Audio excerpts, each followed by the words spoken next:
kawan UGM, bertemu kembali dalam acara kami Safir. Kali ini kita kedatangan narasumber yaitu Muhammad Hamzah SHMH. Beliau adalah alumni Magister Ilmu Hukum UGM Kampus Jakarta dan sekaligus advokat aktif ya Bang. Iya. Dan selain itu Abang juga aktif di salah satu ormas GP Ansor. Benar. Ya, Mbak Dev. selamat datang Bang dalam acara podcast hari ini. Bang, gini Bang, ada isu yang fenomena sih sebetulnya dan mungkin teman-teman kawan-kawan UGM juga udah tahu ya, kita itu kan lagi bukan menghadapi ya, jadi kayak berita di media menyaksikan lah berita gitu ya, menarik isu atau fenomena lavender marriage gitu Bang. Ini sangat perlu dibicarakan sebetulnya terkait lavender marriage dalam perspektif hukum Indonesia. Kalau menurut Abang sendiri dalam pernikahan ya, dalam pernikahan menurut aturan hukum itu seperti apa sih Bang? Bisa tolong dijelaskan Bang? Baik Mbak Dep, gini, kalau lavender marriage atau apapun istilahnya itu tidak dikenal dalam hukum di Indonesia. Nah, kalau hukum di Indonesia itu mengenal ada dua. Perkawinan tercatat dan perkawinan tidak tercatat. Nah, perkawinan tercatat maupun tidak tercatat itu dasarnya perkawinan yang dilaksanakan berdasarkan ajaran agama masing-masing dan menjadi tercatat ketika dicatatkan di negara. Nah, karena kita orang Islam, maka perkawinan itu harus dicatatkan di KUA. Jika tidak dicatatkan kan biasa kalau dalam bahasa di masyarakat pernikahan siri, ya kan? Nah, terkait lavender marriage, kalau ditinjau dari hukum yang berlaku di Indonesia maupun khususnya hukum Islam ya, karena di Indonesia ini hukum Islam ini diatur dalam kompilasi hukum Islam terkait perkawinan, salah satunya. Jadi pernikahan lavender marriage itu jika dilakukan berdasarkan memenuhi syarat rukun pernikahan, ya maka sah pernikahan tersebut. Sah. Nah, yang membedakan kalau dalam lingkup di apa yang beredar di sosmed maupun di mana terkait itu kan bukan mengenai pernikahannya sah atau enggak. Nah, kalau perasaan kan mungkin kan pernikahannya begini. Tapi kalau hukum kan tidak melihat, tidak menyentuh ke arah sana. Asal syarat rukunnya dan prosedurnya itu sesuai dengan aturan hukum, maka perkawinan itu sah. Nah, yang menjadi masalah kalau orang melakukan hal tersebut, itu tujuan pernikahannya seperti apa? Sebentar Bang.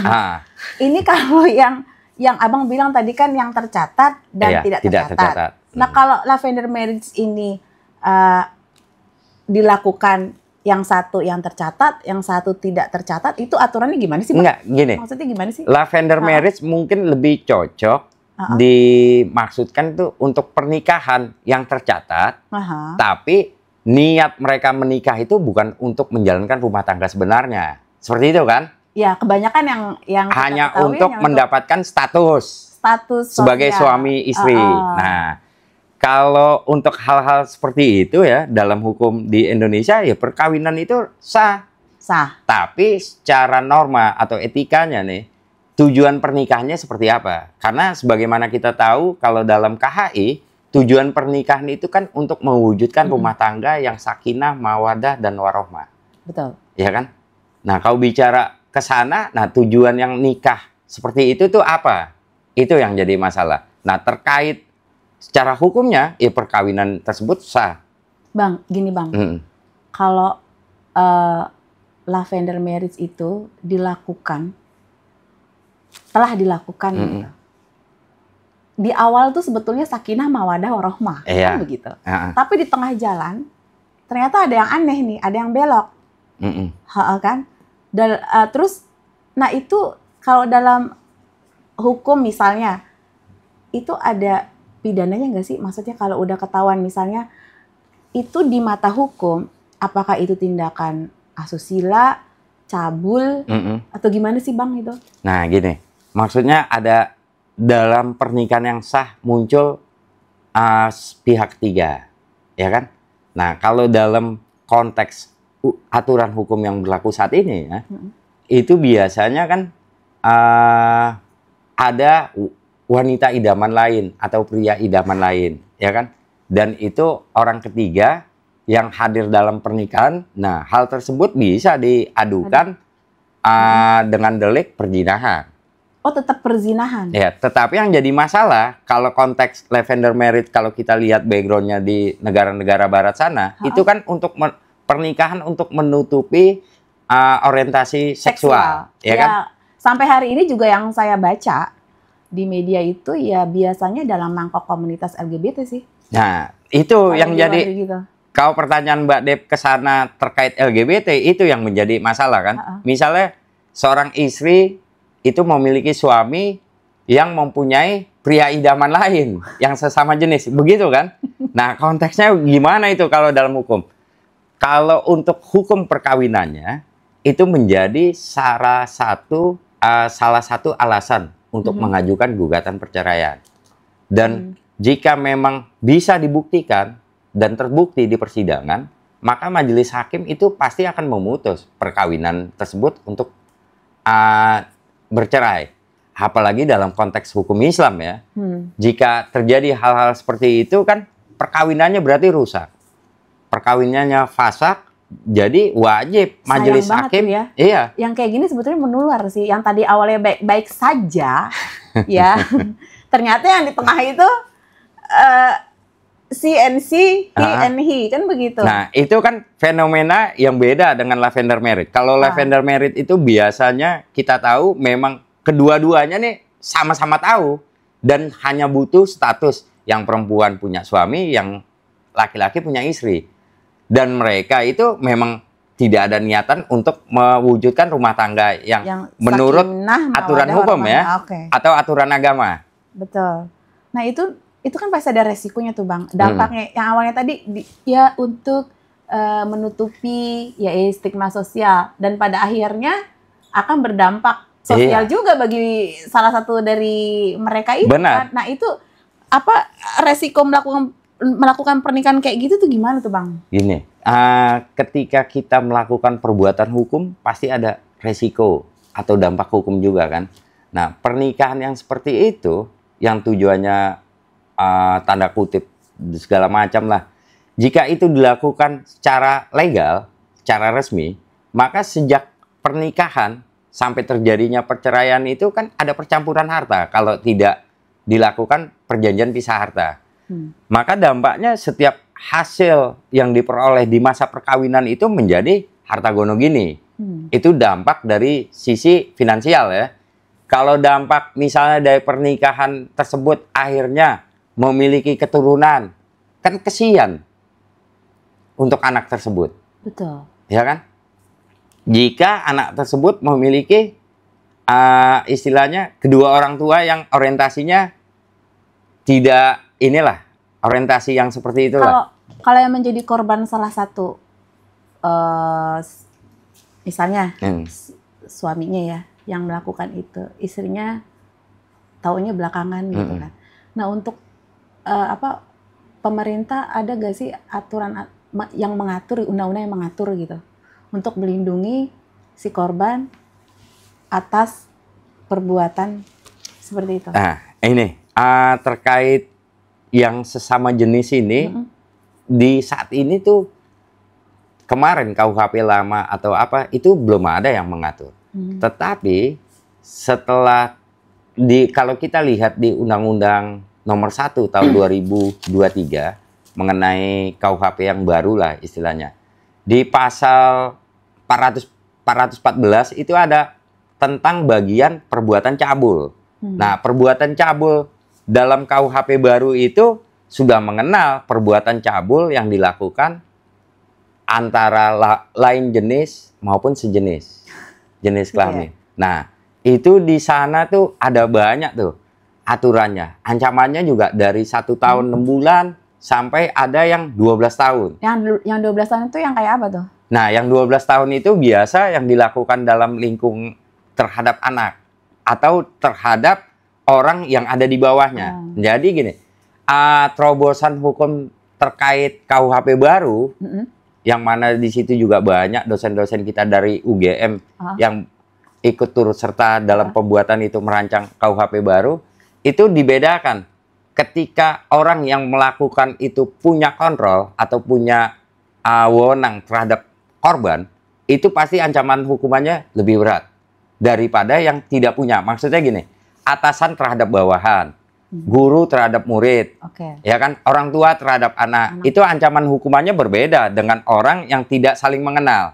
Dan itu juga menjadi terobosan hukum yang baik lah yang berlaku di Indonesia. Mudah-mudahan diterima masyarakat ya. Dan itu sudah ketok palu, Mbak gitu? Dep. Tapi berlakunya nanti Januari 2026. Dan perlu diingat, kalau dalam hukum pidana itu tidak berlaku surut.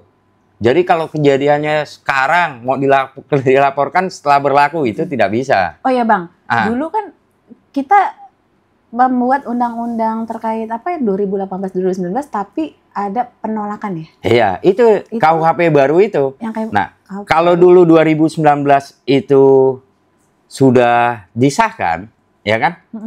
Tentu kalau menurut undang-undang yang saya baca yang tahun 2023 itu berlakunya 3 tahun, berarti 2022 udah berlaku. Dan itu sebenarnya banyak hal-hal yang sering terjadi di masyarakat diatur dalam KUHP baru tersebut. Contoh, ya kan? Ketika kita punya anak perempuan yang sudah bukan anak-anak, menurut aturan hukum, yaitu udah berusia lebih dari 18 tahun, dibawa kabur oleh pacarnya, dinikahkan, ya kan? Itu kan sering terjadi itu. Kalau dalam aturan hukum saat ini, ya tidak ada aturan yang dilanggar. Karena suka sama suka kan? Tapi karena dia udah dewasa. Tetapi dalam KUHP baru, itu bisa dilaporkan oleh orang tuanya. Loh kok gitu? Iya, karena tidak itu tadi. Kan udah 18 tahun. Enggak. Dilakukan sejenis maupun lawan jenis, tidak ngelihat batasan usia. Oh gitu. Nah, kalau dilakukan terhadap anak, ancamannya jadi lebih berat. Seperti itu, Mbak. Bang, gini Bang, ada saran nggak sih untuk generasi muda nih terkait lavender marriage ini sebelum menikah tuh kudu ngapain gitu loh? Nah, kok saya bisa ngasih saran gini, untuk sekarang kan era terbuka, orang bisa belajar banyak di sosmed, mau yang baik maupun yang buruk. Tetapi filter yang paling utama dan yang paling baik itu lingkungan keluarga. Itu makanya dasar ya Bang? Itu paling dasar. Kalau untuk sahabat-sahabat yang muda, rekan-rekan anak-anak muda nih yang kita kenal Gen Z, sebenarnya gini, kalian kan sering enak tuh komunikasi antar sesama generasi kalian kan. Tetapi kalau untuk hal-hal yang harus dilakukan berdampak panjang untuk masa depan, kedepannya, alangkah baiknya kalian tuh membuka komunikasi terhadap orang tua. Jika orang tua sulit untuk diajak komunikasi, pasti kan ada keluarga lain, entah paman, entah bibi, atau kakek, atau nenek. Jikapun nggak ada, pasti kan ada orang yang dianggap orang tua. Betul. Kita kan hidup pasti ada pilihan-pilihan seperti itu. Maksudnya orang yang dianggap sebagai orang tua apa? Ya guru. Guru. Terutama guru-guru agama. Betul. Iya kan? Saya setuju. Kalau misalnya pun nggak ada guru agama, gimana? Ya kan ada guru di sekolah. Masa selama sekolah SD, SMP, SMA, atau kuliah tidak punya guru yang dekat? Dan ini kuncinya, semua itu adalah komunikasi. Tapi komunikasi atau pertimbangan saran terkait lavender marriage, apalagi terkait mau melakukan pernikahan, komunikasi yang paling bagus itu ya kepada orang tua. Dan harus ada, sepakat nggak, ada pembekalan sebelum menuju ke pernikahan, dalam arti maksud saya